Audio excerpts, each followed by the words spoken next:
এমএমকে TMMK Mising জাতীয় সংগঠন CCUTR অংশীদাৰ আজি পূব ঢকুৱাখানা আঞ্চলিক কমিটিৰ এটা পাৰ্টৰ যোৰহাটত অংশগ্ৰহণ কৰিলোঁ। বৰ্তমানৰ জনজাতি জনগোষ্ঠীসকলৰ আশংকা এইটোৱে যে অসমৰ 6টা জনগোষ্ঠীক জনজাতিকৰণৰ যি চৰকাৰে উদ্যোগ লৈছে বা বিৰোধী দলবিলাকেও তেওঁলোকে এইখিনি সমৰ্থন জনাইছে।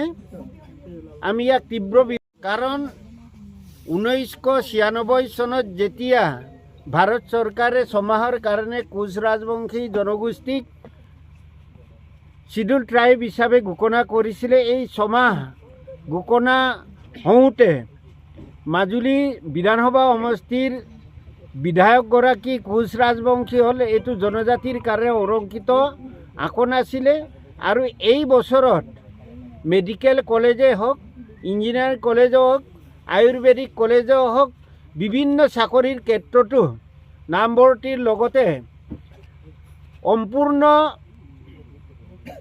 যিসকল জনজাতি জনগোষ্ঠী আছিলে, এই জনজাতি জনগোষ্ঠীসকল 14টা জনগোষ্ঠী নামভৰ্তিৰ পৰা আৰম্ভ কৰি চাকৰিলৈকে বঞ্চিত হ'ল।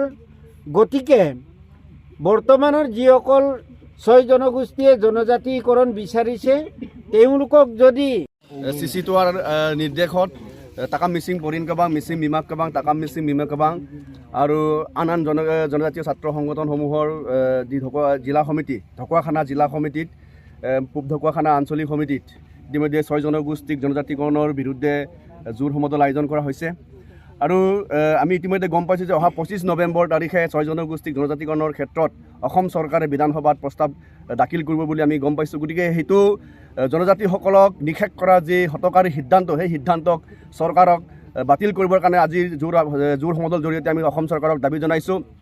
আমি অসম চৰকাৰক প্ৰশ্ন কৰিব বিচাৰিছোঁ যে অসমৰ জনজাতিসকল অসমীয়াৰ মূল